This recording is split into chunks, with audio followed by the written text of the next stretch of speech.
When He Met Her, Kuya Bal and Ate Edna Love Story, Episode 2. Dumating na nga sila Kuya Bal at ang pinsan nito sa Bicol. At yon ang kauna-unahang tapak ni Kuya Bal sa Bicol. At doon din mismo, pagbaba nila ng bus, ay nakita niya ang kauna-unahang tao na natulungan ni Kuya Bal. Meron kasing isang lalaki na hirap tumawid sa kalsada. Kaya naman, dali-daling pinuntahan iyon ni Kuya Bal at tinulungan itong makatawid.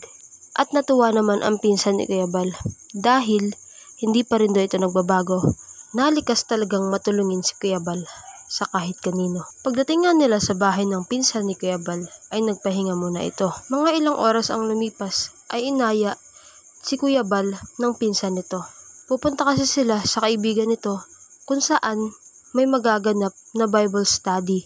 Ngunit pagdating nga nila doon ay tapos na ang Bible study nila. Na-late nga sila ng dating. Pero nandun pa rin naman ang iba pang kasamahan ng pinsan ni Kuya Bal.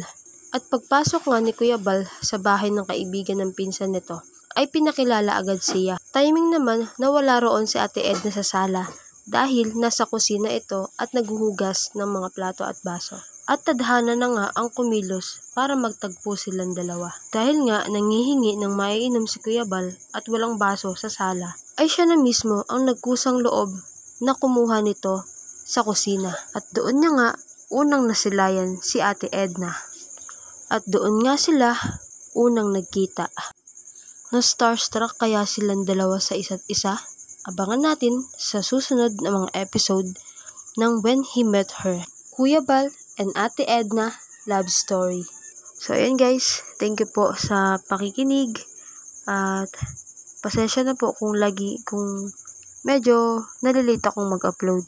Medyo busy lang po sa work, pero still mag-upload pa rin po ako ng mga kalingap updates para sa inyo.